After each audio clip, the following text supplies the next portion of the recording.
이번 시간엔 유동자산의 두 번째 재고자산에 대해서 알아보도록 하겠습니다. 재고자산은 목적이 뭐냐? 판매가 목적입니다. 내가 팔려고 가지고 있는 걸 재고자산이라고 합니다. 그 다음 우리 이렇게 매출자가 있고요. 매입자가 있겠죠. 반대로 사는 사람, 파는 사람이 있습니다. 그러면 파는 사람이 얼마에 판다. 그걸 뭐라고 부르냐면 총 매출액이라고 부릅니다. 그럼 사는 사람은요. 파는 사람이 뭐 1,000원에 팔면 사는 사람은 1,000원에 역시 사와야겠죠. 그러면 사오는 사람은 반대로 총 매입액이라고 부릅니다. 그 1,000원을. 그런데 이제 흥정하다 보면 값을 깎아줍니다. 깎아주는 여러 가지 사유가 있는데 먼저 조기 결제. 조기 결제는요. 돈을 빨리 갚으니까. 즉 매출자가 매입자한테 물건을 팔면요. 회사들은 대부분 외상거래를 합니다. 현찰거래가 아니라 거의 외상거래를 하거든요. 그러면 매입자는 매출자한테 돈을 줘야 되는데 약속된 날까지만 주면 되겠죠. 근데 매출자는 돈을 빨리 받고 싶잖아요. 그래서 매출자가 매입자를 조금 꼬시는 겁니다. 그래서 네가 조금 돈을 빨리 주면 내가 깎아줄게. 그걸 뭐라고 하냐면 할인이라는 표현을 씁니다. 그래서 매출자는 뭐라고 부르냐면 매출 할인이고요. 대응되는 매입자는 매입 할인이라고 부릅니다. 그 다음 또 돈을 깎아주는 이유가요. 물건에 하자가 있어서 깎아줄 수도 있습니다. 그러니까 물건이 뭐 새 거여야 되는데 좀 기스가 나거나 그러면 매입자가 안 사려고 할 거 아니에요. 그래서 매출자가 조금 깎아줍니다. 그때 쓰는 표현을 애누리라고 합니다. 그래서 매출자는 매출 애누리라고 하고 상대적으로 매입자는 그걸 매입 애누리라는 표현을 씁니다. 그 다음 요 세 번째 보면 하자가 너무 심합니다. 그러니까 도저히 쓸 수가 없습니다. 봐줄 수가 없어서 뭐 합니까? 그러면 반품을 시킵니다. 그때 쓰는 표현이 환입 환출이라고 표현합니다. 그럼 반품은 어떤 방향으로 이루어져야 되나요? 반품은 이렇게 되겠죠. 매입자가 매출자한테 물건을 도로 보내줘야죠. 반품이니까. 그럼 매출자 입장은 도로 가져와야 되니까 뭐라고 하냐면 환입이라고 합니다. 매출자는 보내줘야 되니까 환출이라고 하고요. 그래서 매출 환출이란 말은 없습니다. 논리적으로 말이 성립이 안 되죠. 그래서 매출 환입, 상대적으로 매입자는 매입 환출이라고 합니다. 중요한 건 여러분 여기 할인, 애누리, 환입 또는 환출 이런 것들은 제가 여기 앞에 다 뭐라고 해놨습니까? 마이너스 기호가 붙었습니다. 그래서 뭐다? 차감입니다. 빼줘야 됩니다. 그래서 총 매출액에서 매출 할인, 매출 애누리, 매출 환입을 빼주면 그걸 순 매출액이라고 부릅니다. 그래서 우리가 흔히 당신네 회사 매출액이 얼마냐고 물어보면 총 매출액을 말하는 게 아니라 요 순 매출액을 의미합니다. 매입자는 매입액이 얼마냐고 물어보면 요 순 매입액을 의미하게 되는 겁니다. 그런데 좀 한 가지 차이점은요. 여기 부대 비용이 있습니다. 부수적인 비용. 매출자는요. 부대 비용을 제가 여기 X 쳐놨죠. 부대 비용을 뭐 더하거나 빼주지 않는다는 소리입니다. 없습니다. 그냥 총 매출액에서 매출 할인, 매출 애누리, 매출 환입을 빼주면 그냥 순 매출액인데 매입자는 총 매입액에서 매입 할인, 매입 애누리, 매입 환출은 빼줍니다. 그런데 물건 사올 때 들어가는 부대 비용, 대표적으로 운반비 같은 거 있죠? 그건 뭐 해줘야 된다? 더해줘야 됩니다. 왜? 취득 원가니까. 요 아래도 보시면 취득 원가는 매입가액에다 부대 비용을 더해준다고 그랬죠? 더해줘서 순 매입액이 계산됩니다. 차이점이 요 부대 비용 하나죠? 매출자, 매입자 입장에서 보면. 그 다음에 이게 연결이 돼야 됩니다. 요 순 매입액에다가요. 순 매입액이 제가 이렇게만 썼지만 앞에 요 글씨가 빠진 겁니다. 뭐가요? 당기. 요번에 올해 우리가 사온 금액이 요 금액이다. 거기다 뭘 더하고요? 기초를 더하고 뭘 뺍니까? 기말을 빼줍니다. 기초 자산을 더해주고 기말 재고 자산을 빼주면 그걸 뭐라고 부르냐면 매출 원가라고 부릅니다. 매출 원가가 쉬운 말로 뭡니까? 팔린 거. 내가 사온 거 기초는 처음부터 있던 거죠. 그래서 요 두 가지를 묶어서 다른 말로 뭐라고 합니까? 당기 순 매입액하고 기초 재고 자산하고 묶어서 판매 가능 재고 자산이죠. 판매 가능 재고입니다. 왜? 당연하죠, 여러분. 사온 거 처음부터 있던 거, 그럼 내가 팔 수 있는 건 요만큼 팔 수 있는 거죠. 거기서 기말을 빼면, 기말은 창고에 있는 거죠. 그러면 창고에 있는 걸 빼주면 나머진 창고에 없는 건데 창고에 왜 없겠습니까? 팔렸으니까. 그래서 당기 순 매입액에다 기초를 더하고 기말을 빼면 매출원가다. 요 매출원가가 이제 손익 계산서로 가서 요 순 매출액에서 매출원가를 빼주면 뭐가 되는 거예요? 매출 총익. 연결이 되셔야죠. 우리 손익계산서 구조랑. 그래서 요 관계도 알고 계셔야 됩니다. 그 다음 하단에 취득원가. 취득원가는 너무 중요하죠. 뭘 더해야 된다고요?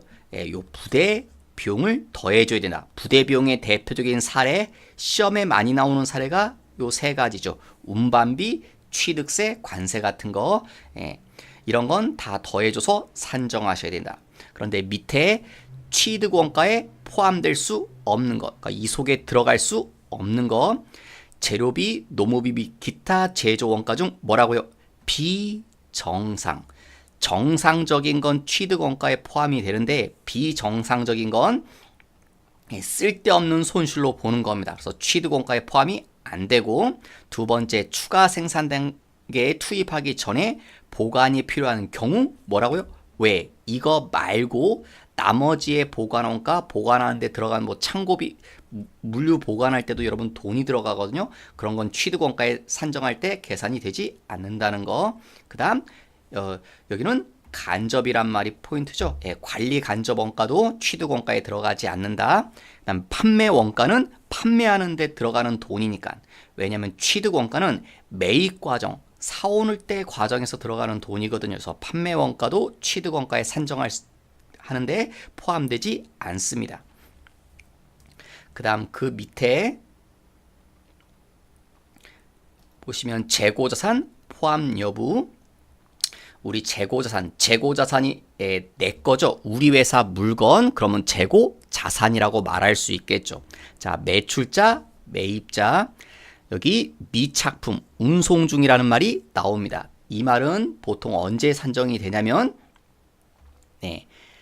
수출할 때, 수입할 때 이런 말을 씁니다. 국내 거래할 땐 잘 쓰지 않고요. 왜냐면 국내 거래는 거의 뭐 물건 주문하면 뭐 당일날 대부분 다 오죠. 늦어도 뭐 하루 이틀 정도밖에 안 걸리니까.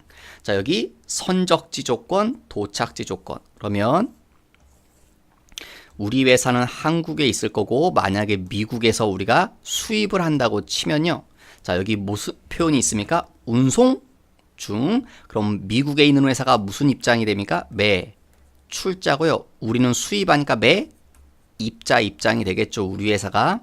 운송 중이란 말은 여기 태평양에 물건이 지금 떠 있는 겁니다. 오고 있는 중입니다. 그럼 이 물건이 누구 거냐에 대해 문제가 생기거든요. 왜냐면 예를 들어서 이제 극단적인 가정을 하면 이 배가 오다가 태풍 같은 거 만나서 꼬르륵 할 수 있죠. 그러면 그때는 책임 문제가 따르겠죠. 왜? 미국 회사는 이렇게 주장할 거 아니에요. 우린 물건을 보냈으니까 돈 다오. 근데 한국에 있는 회사는 물건을 못 받았잖아요. 그러니까 돈 못 주겠다고 이러겠죠. 그러니까 이럴 때 이 책임 소재를 따져야 되거든요. 그래서 이런 무역 거래할 땐 이런 조건을 다 정하는데, 선적지 조건은, 선적의 뜻이 뭡니까? 선적은 배에다 짐을 싣는 겁니다. 그럼 선적은 어디서 이루어지냐면 여기서 이루어집니다.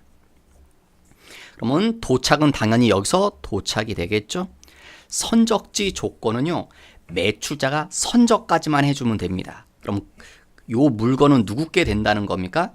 네, 매입자 물건이 되는 거죠. 한국에 있는 회사 매입자 물건이 됩니다. 요 물건은 아직 도착을 안 했지만. 그래서 매출자 입장에서는 뭐라고요?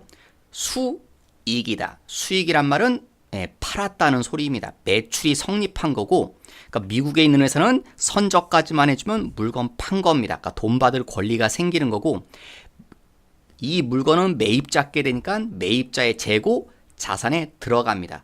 이때 쓰는 표현이 뭐냐면 미착품입니다. 미착품이란 말은요, 우리 회사 건데 우리 회사 창고에는 없죠.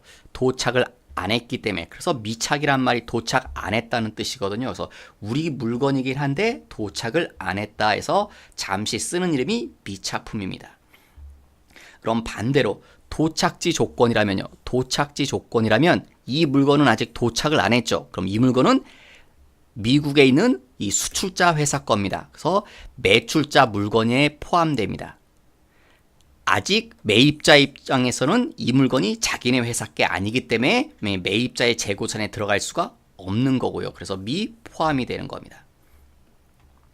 그 다음에 그 아래 보시면 위탁 매매가 있죠, 여러분. 위탁 매매는 뭡니까? 물건을 대신 팔아달라고 부탁하는 걸 위탁 매매라고 합니다. 자, 위탁 매매는요, 여기 이렇게 세 명이 등장하는 거요. 이 사람을 위탁자라고 하고요. 중간에 있는 사람을 수탁이라고 합니다. 수탁자. 왜 수탁이냐면 받을 숫자입니다. 뭘? 부탁을 받은 사람. 무슨 부탁을요? 위탁자가요. 여기 물건이 있는데 수탁자한테 물건을 보내줍니다. 왜? 네가 내 대신 물건 팔아달라고. 그러면 수탁자가 대신 팔아주는 겁니다. 다른 사람한테. 그리고 수탁자는 팔아준 대가로 수수료를 받아먹는 겁니다. 위탁자한테. 그러면 위탁자가 수탁자한테 물건을 줘가지고 이 물건 누가 가지고 있다고요? 수탁자가 가지고 있습니다. 그러면 이 물건은 위탁자가 안 가지고 있죠? 수탁자가 가지고 있죠? 그렇지만 이 물건은 누구 겁니까? 위탁자 겁니다.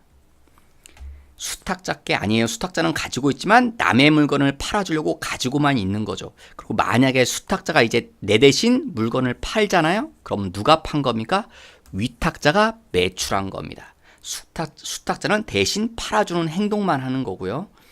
그 다음에 밑에 시용 판매.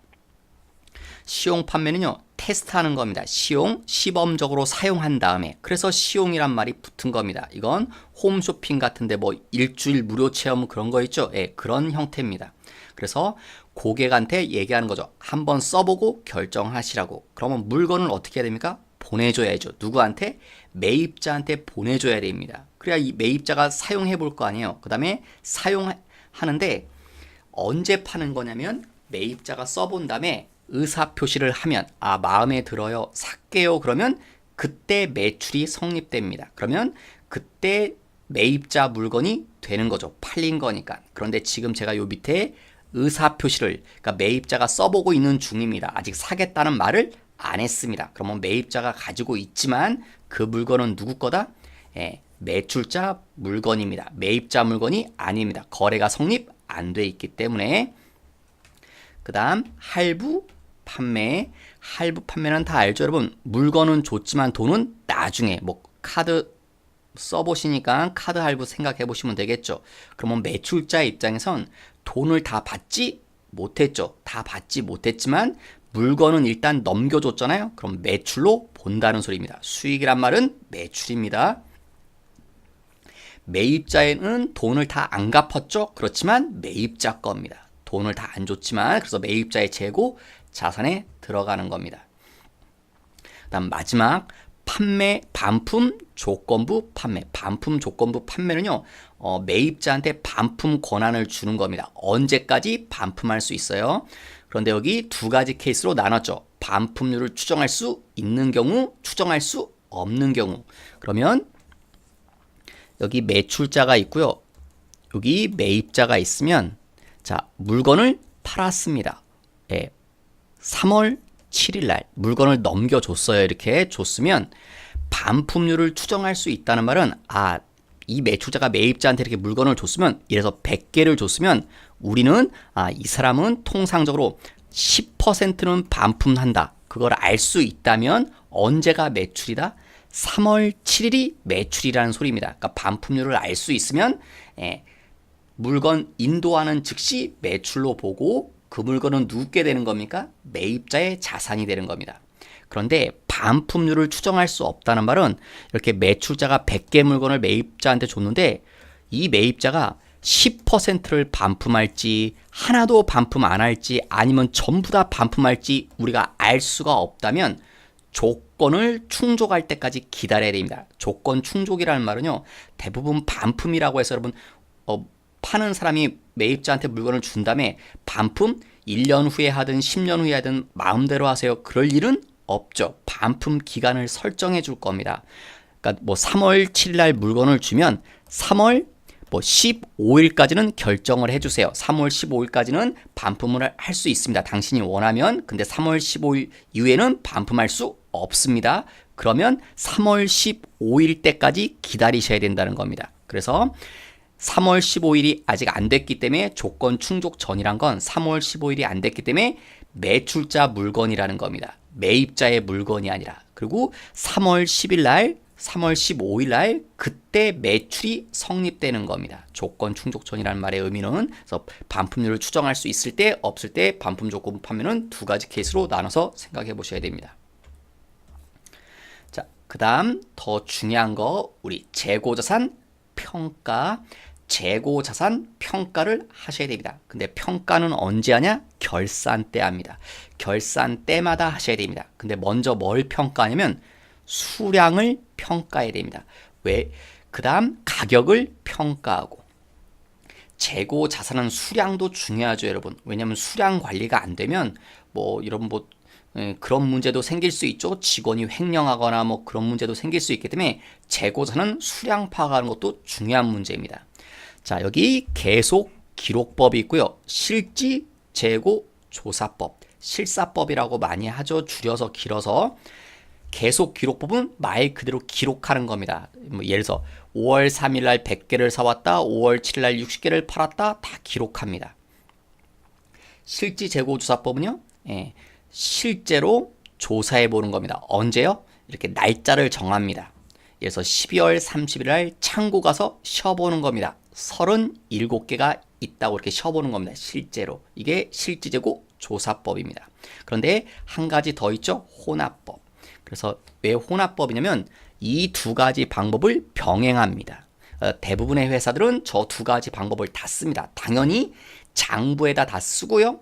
그리고 창고에 가서 가끔 쉬어봅니다. 매일 할 수는 없지만 주기적으로라든가 뭐 부정기적으로 날짜를 정해서 수량 파악을 해봅니다. 예를 들면 자, 여기 계속기록법에 따지면요. 5월 3일 날 100개를 사왔습니다. 5월 7일 날 60개를 팔았습니다. 그러면 창고에 몇 개가 있어야 됩니까? 40개가 남아 있어야겠죠? 그래서 요게 40개라는 게 나옵니다. 장부 수량이.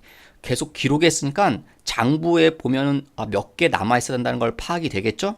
그 다음에 실지재고사법. 실제 창고로 가서 쉬어봅니다. 몇 개밖에 없습니까? 37개밖에 없습니다.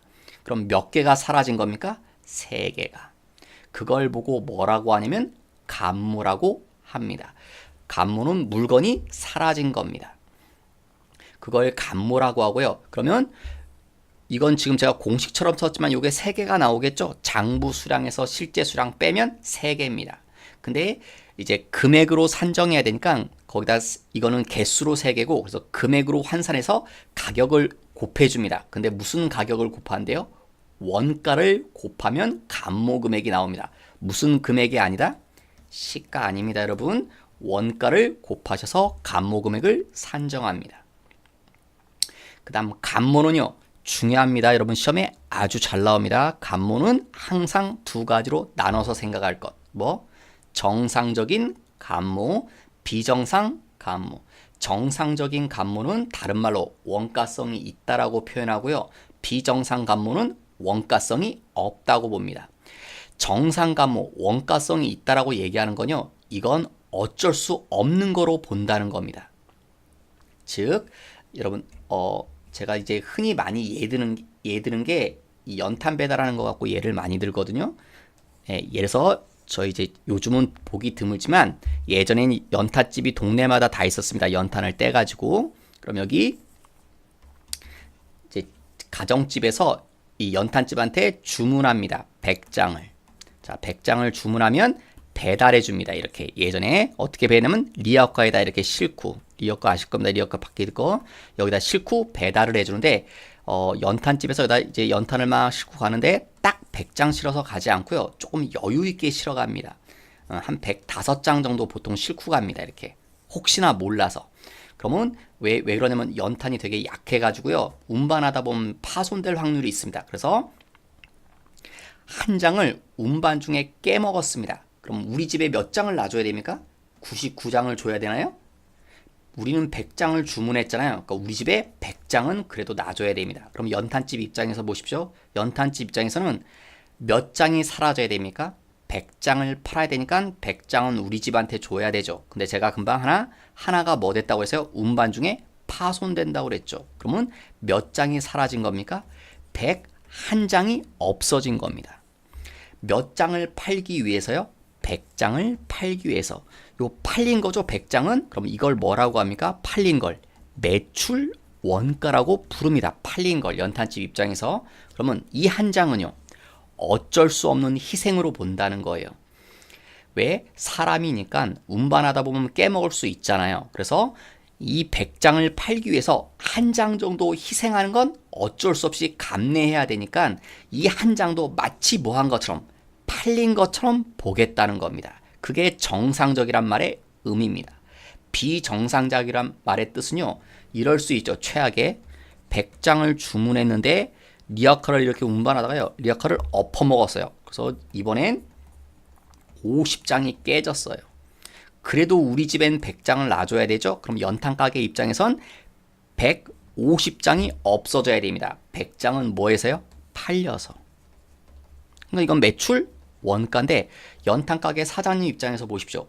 직원이 운반하다 50장 깨먹었다 그러면 그럴 수 있지 이렇게 얘기하지 않겠죠. 야, 운반하다 보면 한 장 정도는 깨먹을 수 있는데 야 50장이나 깨먹어? 이건 네가 일을 제대로 못한 거죠. 그러니까 49장은 쓸데없는 손실이라는 겁니다. 이건 내가 감내해 줄 수 있는데 이 49장은 네가 일을 제대로 안 한 거다. 그래서 뭐로 본다고 이런 걸 비정상이라고 말한다는 거예요. 정상적으로 업무 수행을 안 했다는 거죠. 그래서 이건 팔린 거를 위해서 이 100장을 위한 불가피한 손실이 아니라 쓸데없는 손실로 본다는 겁니다.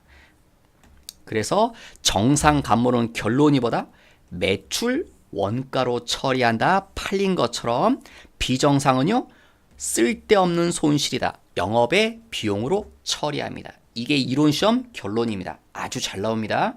그 다음 실기로 회계 처리를 하는데요. 자, 대변에 재고 자산이 사라졌죠. 감모가 어차피 물건이 없어진 거니까 대변의 자산이 사라졌습니다. 차변에 뭐로 처리한다? 매출 원가로. 비정상은요, 자 여기 똑같죠? 재고자산이 사라졌습니다. 그런데 차변이 뭐냐면 재고자산 감모 손실입니다. 영업의 비용 중에 하나인, 그러니까 코드 번호가 몇 번대겠습니까? 900번대 코드 번호입니다. 영업의 비용 코드 번호를 사용합니다. 그리고 또 하나, 여기 금액 써야 되죠. 여기 금액. 이 금액을 어떻게 계산합니까? 이렇게 계산해서 집어넣는 겁니다. 장부 수량에서 실제 수량 빼라. 그러면 사라진 개수가 나오겠죠. 거기다 원가를 곱해서. 그 다음 또 중요한 거 많이 빼먹는 거요. 뭐? 여기 타계정 대체 적요번호 8번이 걸려야 된다는 거. 이거 많이 빼먹습니다. 조심하셔야 됩니다. 타계정 대체는 뒤에 가서 참고해서 다시 설명을 드리도록 하겠습니다. 그런데 여기 회계 처리가요, 우리 시험에는 이론은 여기까지 알아두시면 되고요. 여러분이 실기 시험은 이건 안 나옵니다. 정상 관문은 여러분이 하실 필요가 없습니다. 왜냐면 이건 컴퓨터가 대신해 줍니다. 컴퓨터가 대신해 주고요. 여러분은 이걸 알고 있어야 됩니다. 이 회계 처리를. 이건 충분히 시험에 내니까 비정상 감모 회계 처리를 기억하고 계셔야 됩니다. 정상적인 감모 회계 처리는 컴퓨터가 대신해 줍니다. 그러니까 우리가 손으로 할 필요가 없습니다. 위에 건, 자, 아래 건 우리가 직접 해줘야 되니까 이 모양새 꼭 기억하고 계셔야 됩니다. 그 다음에 이제 여기 수량 평가, 수량을 알아봤으면 재고자산은요, 이제 가격도 알아봐야 됩니다. 가격 평가. 가격을 알아볼 때 제가 옆에 뭐라고 써냐면 단가를 산정한다는 말 써있죠. 단가가 뭡니까? 하나당 금액을 알아봐야 된다는 거죠. 여기 여러 가지 방법들이 있는데요. 가장 좋은 방법은 개별법입니다. 개별법이 뭐냐? 이게 개별법이 될 겁니다. 5월 3일 날 한 개를 사왔습니다. 100원에 매입했습니다. 그 다음에 5월 10일 날 또 한 개를 사왔습니다. 200원에 매입했습니다. 그 다음에 5월 30일 날 한 개를 뭐 했다? 팔았습니다. 얼마에? 500원에 매출했습니다. 그러면 문제가 물음이 생기겠죠. 자, 팔았으면 이때 그래서 너 얼마 벌었니? 이익이 얼마니? 이걸 알아봐야 될 거 아니야. 팔았으면 내가 얼마 벌었을까? 근데 얼마라고 대답할 수 있을까요, 여러분? 만약에 이때 한 개 물건을 팔 때요. 5월 3일 날 사온 걸 팔면 얼마 번 겁니까? 100원에 사온 걸 500원에 판 거니까 400원이 이익이 되겠죠. 그런데 그게 아니라 5월 3일 게 아니라 5월 10일 날 사온 이거를 팔았다고 치면요. 200원에 사온 걸 500원에 팔면 그때는 이익이 얼마입니까? 300원이겠죠. 이렇게 달라질 겁니다. 그래서 이때 물건, 이때 팔 때 얘를 팔았는지 알아낼 수 있다. 그게 개별법입니다. 근데 이 개별법을 쓰려면 문제가 하나 있습니다. 뭐가요? 회사들은 제가 이렇게 간단하게 예를 들어서 그렇지만 회사들은 절대로 한 개 사오고 뭐 이러지 않겠죠. 만약에 이날 10,000개를 사왔다. 그럼 어떻게 해야 될까요? 이날 10,000개를 사오면 그 10,000개 물건에다 태그표를 다 붙여야 됩니다. 100원에 사왔다는 표시를 다 해둬야 된다는 거죠. 5월 10일 날 사오면 200원에 사왔다는 표시를 다 해둬야 됩니다. 근데 그걸 사람들이 해야 되잖아요. 그러니까 너무 일이 많아지죠. 직원들이 퇴근할 수가 없습니다. 이거 하다 날 새죠, 여러분. 그래서 개별법이 가장 좋은 방법인데 현실적으로 쓸 수가 없습니다. 물론 요즘 세계에는 쓸 수 있겠죠. 요즘 시대는. 왜냐면 바코드 같은 거 뭐 요즘은 띡띡띡 하니까. 근데 이건 다 전통적인 이론이기 때문에 과거에는 개별법을 쓸 수가 없는 겁니다. 그러니까 개별법은 가장 좋은 방법인데 여기 이론적으로 가장 좋은 방법이라고 그랬죠. 왜? 수익 비용 대응 원칙에 가장 적합하기 때문에 가장 좋은 방법입니다. 그래서 대부분의 회사들은 좋은 방법이긴 하지만 쓸 수가 없습니다. 어떤 회사들이 이게 가능할까요? 네. 어떤 회사들이 가능하냐면 거래 물건이 몇 개 안 되는 회사들. 왜 몇 개 안 되겠습니까? 고가의 물건입니다. 그리고 수량이 작습니다. 그러니까 1년에 몇 개 안 사오고 몇 개 못 팝니다. 그러니까 어떤 회사들이 개별법을 쓸 수 있겠습니까? 네, 뭐 선박 회사들.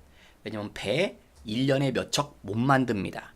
몇 척 팔리지도 않고 워낙 고가니까 만드는데 시간도 오래 걸리고 그런 회사들만 개별법을 씁니다. 그러니까 대량 생산하는 회사들은 개별법을 쓰지를 않고 이제 그래서 어떤 방법을 고안할까 하다가 사람들이 그다음부터 고안한 겁니다. 선입선출법, 후입선출법, 총평균법, 이동평균법, 매출가격 환화법, 매출총리법 이 외에도 여러 가지 방법들이 있습니다. 근데 가장 많이 저기 소행되는가 선입선출법. 선입선출법이 뭡니까? 선입, 먼저 들어온 것. 그러니까 옛날에 산 물건을 먼저 판다. 그래서 물량 흐름의 일치라는 말을 쓰는 겁니다. 왜냐면 옛날에 산 물건을 먼저 팔아버리니까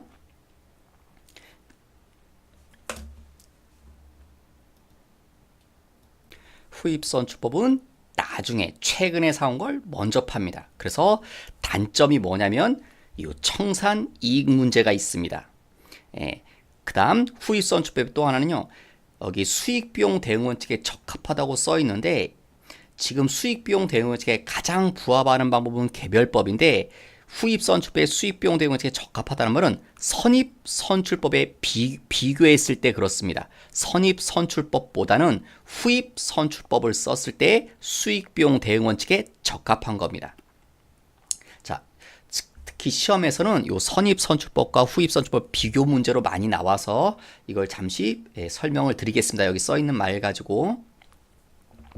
자, 5월 1일 날 한 개 매입했습니다. 사옵니다. 500원에 5월 10일 날 또 한 개를 사옵니다. 1,000원에. 그럼 5월 20일 날 한 개를 뭐 한다? 매출합니다. 2,000원에 팔았습니다. 그러면 이걸 가지고 선입 선출법으로 해 보시면요. 자, 매출 얼마입니까? 2,000원이죠. 2,000원에 팔았으니까 그다음에 뭐 빼야 됩니까? 매출 원가를 빼야 되죠. 매출 원가가 뭡니까? 팔린 거. 선입선출법은 어떤 물건이 팔린 겁니까? 오래된 물건. 얼마가 팔린 겁니까? 500원이 요 500원짜리가 팔린 겁니다. 그래서 이익은 얼마가 나오는 겁니까? 1,500원이. 그 다음 그러면 매출 원가는요 500원이 되죠. 예. 그 다음 그러면 이거랑 비교해서 여러분 얘를 물어보면 기말 재고는요. 기말 재고는 뭡니까? 안 팔린 물건이죠. 어떤 게 안 팔렸습니까? 1,000원짜리가. 얘가 안 팔린 거죠. 그래서 매출 원가는 500원이고 기말 재고는 1,000원입니다. 그래서 오른쪽에 보시면 이렇게 써 있죠. 재고 자산. 재고 자산은 최근 시가, 최근 거죠. 그 다음 매출 원가는 뭐다? 오래된 금액 500원이 매출 원가가 됩니다.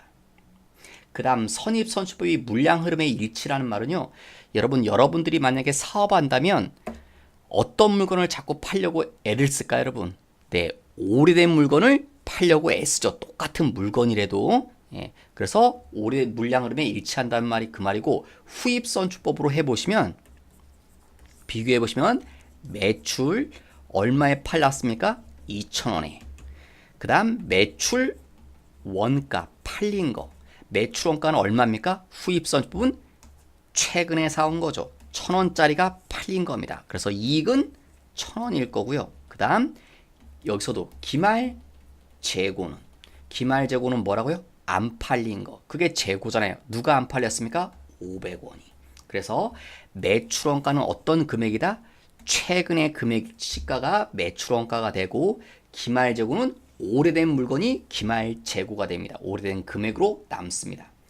청산이익 문제라는 건요. 이게 나중에 시간 지나면 이것도 언젠가는 팔릴 거잖아요. 500원짜리도 얘도 언젠간 팔리면 그때 가서는 이익이 어떻게 되겠습니까? 나중 가면 이익이 엄청나게 많이 나옵니다. 그래서 그 청산이익 문제는 후입선출법의 치명적인 단점입니다.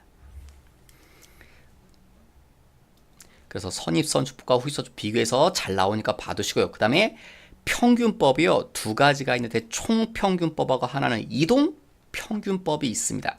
총평균법은요. 쉽게 말하면 평균 계산을 한 번 합니다. 이동평균법은요. 물건 사올 때마다 평균 계산을 합니다. 그래서 총평균법은요. 계속기록법하고는 쓸 수가 없고 실지재고조사법하고 씁니다. 왜 실지재고조사법하고 어울리냐면 총평균법을 이때 막 예를 들어서 이렇게 과거에 물건을 막 사오잖아요. 사오고 옛날에 사왔다. 그 다음에 12월 30일 날 예를 들어서 창고에 물건이 몇 개 있더라. 이렇게. 그러면 창고에 없는 물건은 다 뭐로 보는 거예요? 팔린 거로 봅니다. 그래서 실지재고조사법 갖고 총평균법이 어울린다는 거죠. 평균 계산을 딱 한 번 해도 되니까. 근데 이동평균법은요. 사올 때마다 평균 계산을 한다고 그랬죠. 그래서 계속 써야 되겠죠. 그래서 이동평균법은 계속 기록법하고 어울리게 되는 겁니다. 옛날에 이게 시험에 잘못 짝지어서 나온 적이 있습니다. 예를 들면 총평균법은 계속 기록법하고 병행한다. 뭐 이런 식으로 그럼 오답이 되겠죠, 여러분. 그 다음 매출가격 환원법이라고 있는데 이 매출가격 환원법은 뭐 백화점이라든가 유통업에서 씁니다. 공통점은 판매 물품이 너무 다양합니다. 물건이 너무 종류가 많잖아요. 그래서 이렇게 선입선출법, 후입선출법, 총평균법, 이동평균법 쓰기가 너무 힘들어서 좀 간단하게 매출가격 환원법을 이용합니다. 그 다음에 요 마지막에 있는 건요, 인정 안 된다는 거. 그래서 이게 혹시 이제 시험에 나올 때 뭐 자세히 물어보진 않고요. 다음 중 기업회계 기준에서 인정하지 않는 방법은 그럼 매출 총이익률법입니다. 이건 장부가 사라졌을 때 쓰는 방법입니다. 그러니까 신뢰에 문제가 생기죠. 대충 추정해서 쓰는 방법이거든요. 장부가 없어가지고 예를 들어서 회사에 불이 나가지고 뭐 장부가 다 불탔다. 기록이 없어가지고 추정해서 쓰는 거기 때문에 뭐 이제 신뢰성에 심각한 문제가 초래되거든요. 그래서 매출 총이익률법은 쓸 수 없는 방법입니다. 그 정도만 알아두시면 될 거고요.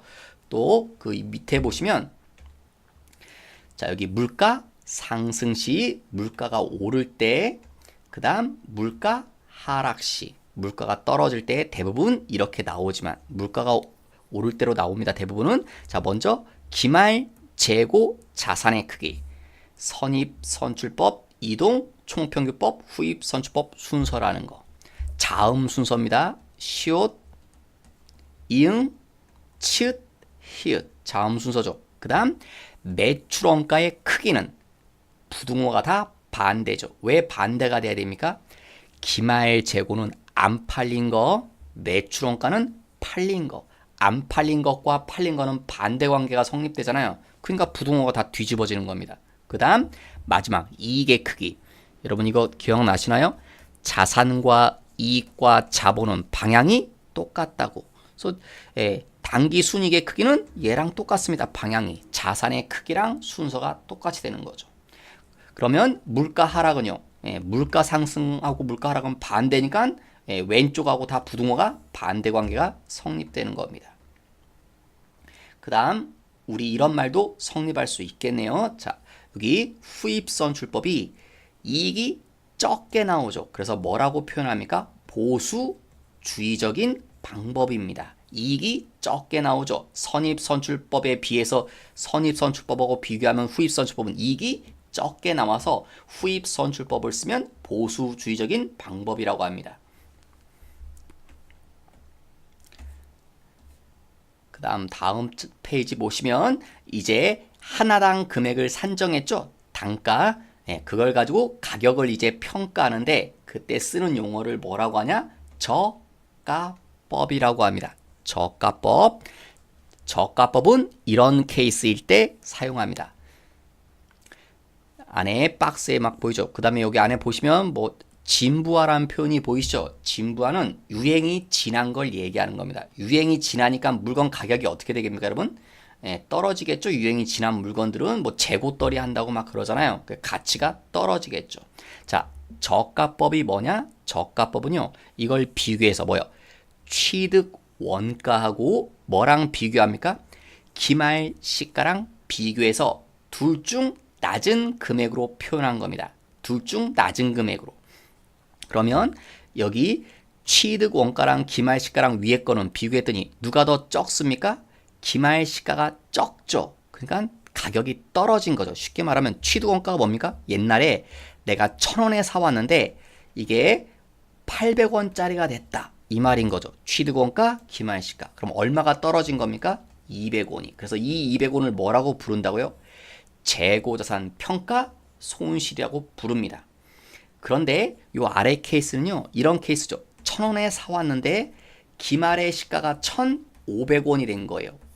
기말 시가가 더 크다고요. 그러면 떨어진 게 아니죠.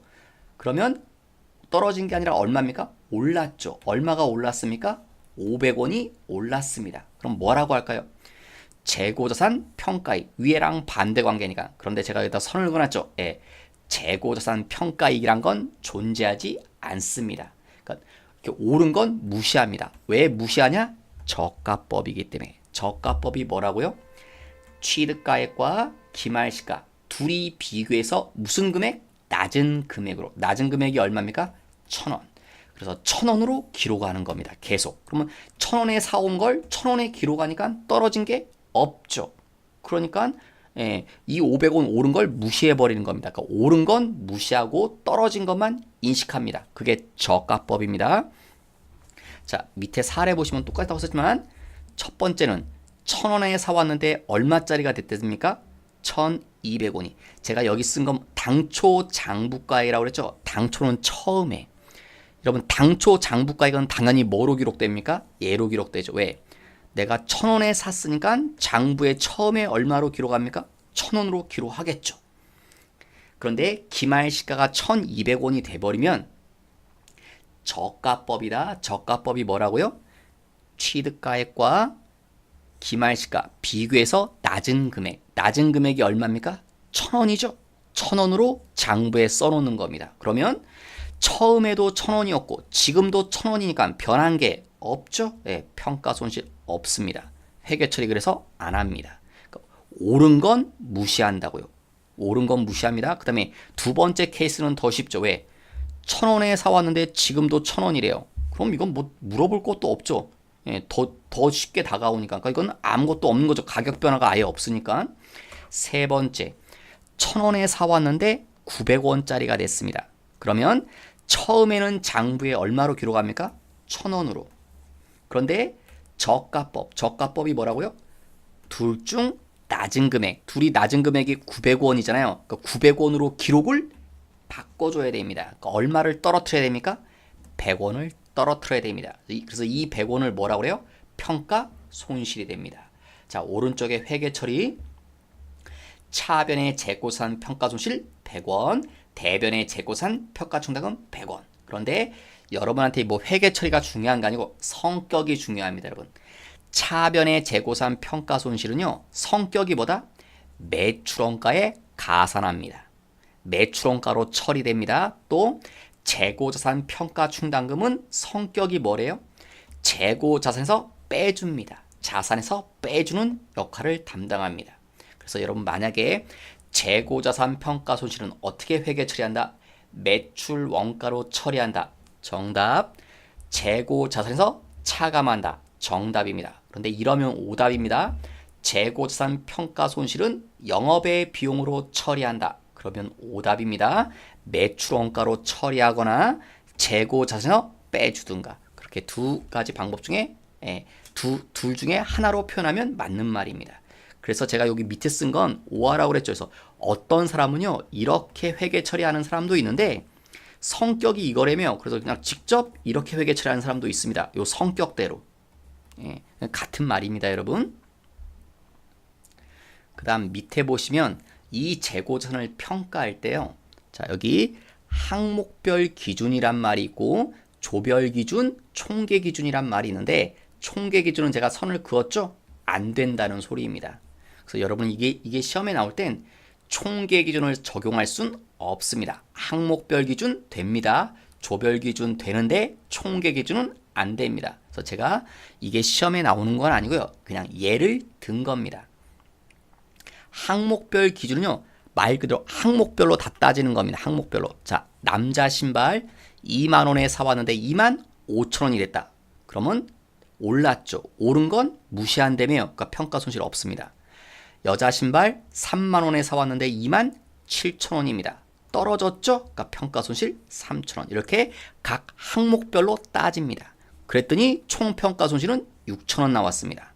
근데 조별은요, 비슷한 것끼리 묶어버립니다. 그래서 신발은 묶어서 생각합니다. 지갑도 묶어서 생각하고. 그러면 신발은 얼마에 사왔다? 전부 5만 원에. 근데 얼마짜리가 됐다? 5만 2천 원. 올랐죠. 그러니까 손실 없습니다.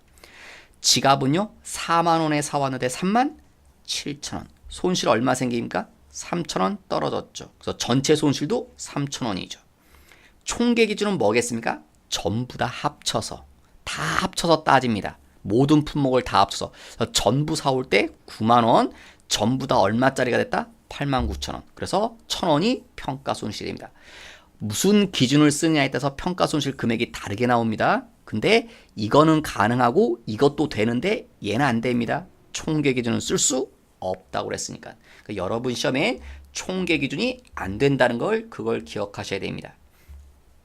그 다음에 밑에 보시면요, 이제 얘 말하는 겁니다. 얘 기말 시가 여기 금액이 있죠. 이 금액을 기말 시가 금액을 어떻게 알아낼 거냐? 네, 이게 시가입니다. 그 얘기인데 시가는요, 이거 가지고 따집니다. 순 실현 가능가. 순 실현 가능가가 뭐래요? 판매가에서 판매 비용을 뺀 겁니다. 여러분, 그래서 순 실현 가능가를 이해하기 좋으면 이해하기 쉽게는 이렇게 얘기할 수 있죠. 여러분이 물건을 판 다음에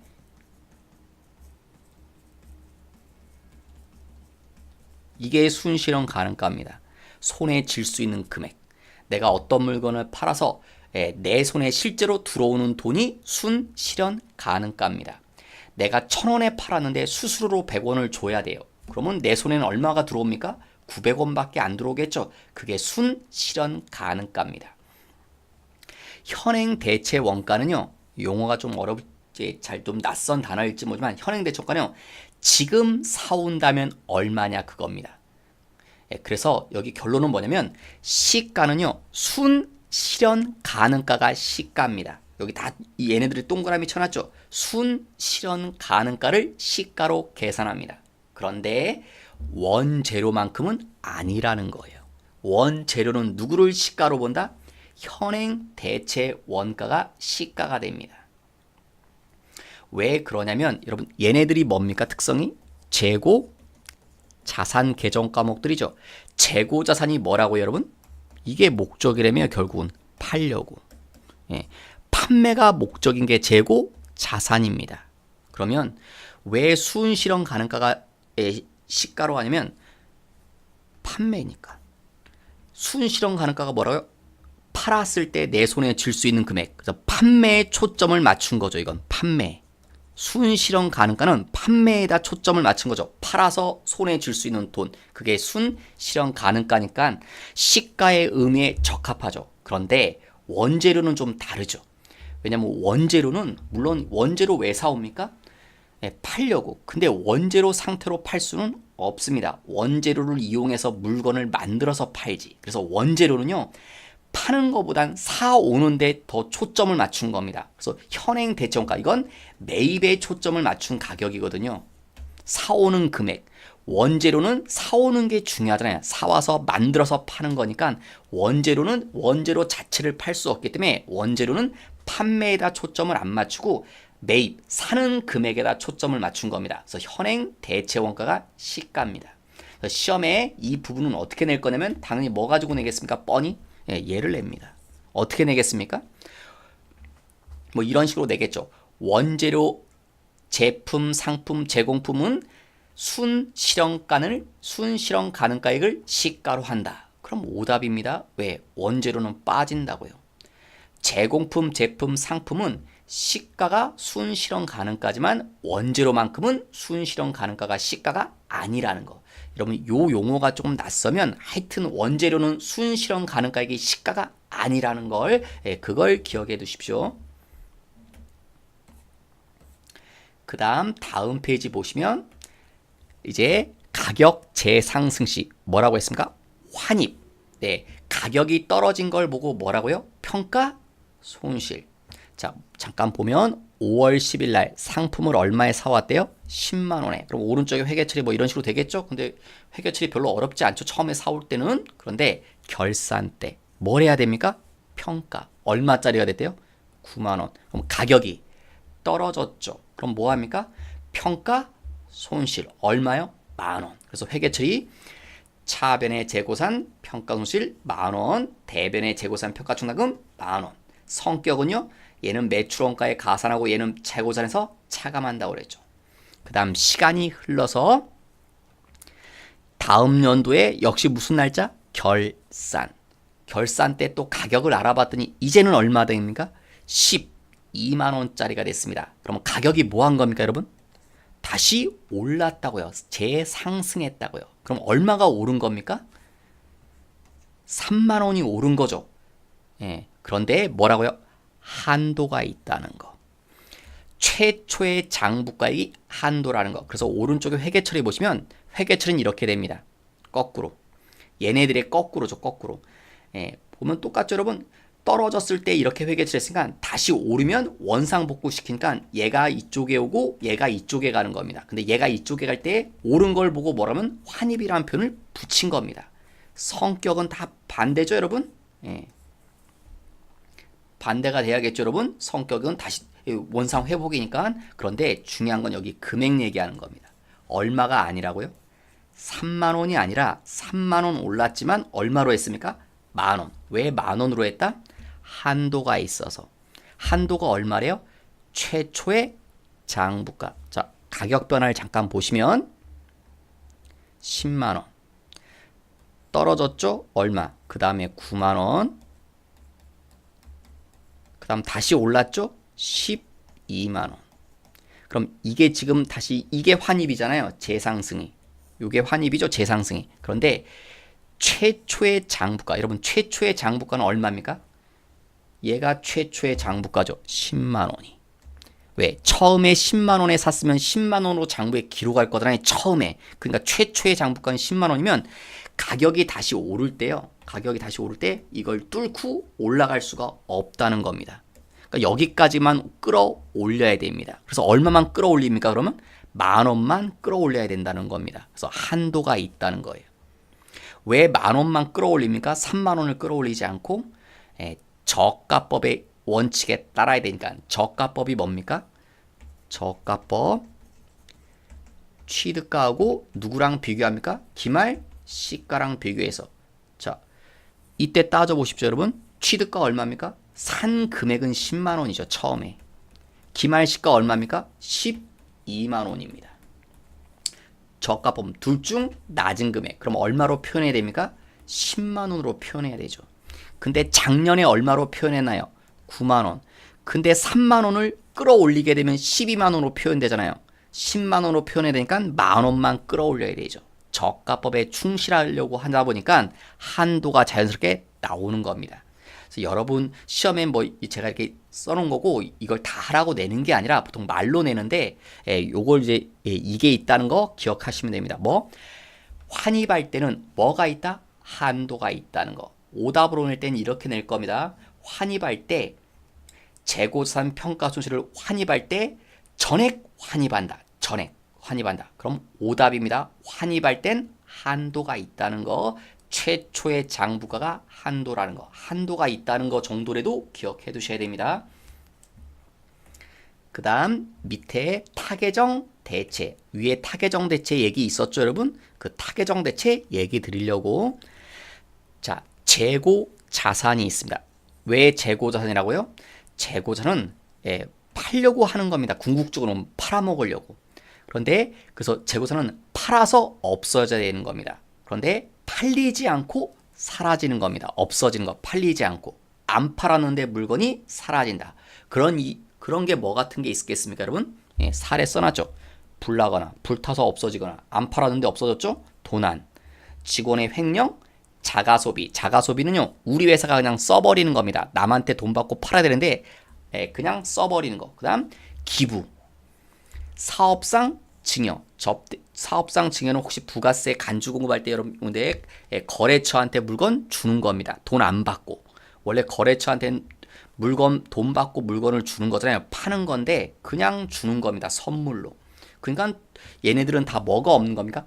대가가 없는 거죠. 누군가한테 돈을 안 받고 물건이 사라졌습니다. 그런 걸 타개정 대체라고 합니다. 여러분 타개정은요. 이걸 말 풀면 이런 겁니다. 타가 뭡니까? 다른 타인이라고 하잖아요. 그 다음 개정. 다른 개정 과목으로 대체 바꾸라는 소리입니다. 뭘?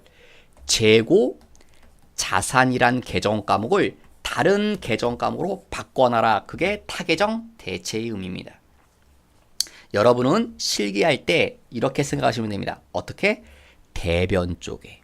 차변 아닙니다. 대변에 뭘 쓰면 재고자산 개정 과목을 쓸 때 예를 들어서 원재료, 제공품, 제품, 상품 이런 게 재고자산 개정 과목이죠. 그러면 반드시 뭐 적요, 팔, 타개정 대체 기계적으로 생각하시려면 이걸 생각하시는 게 좋습니다. 한 줄.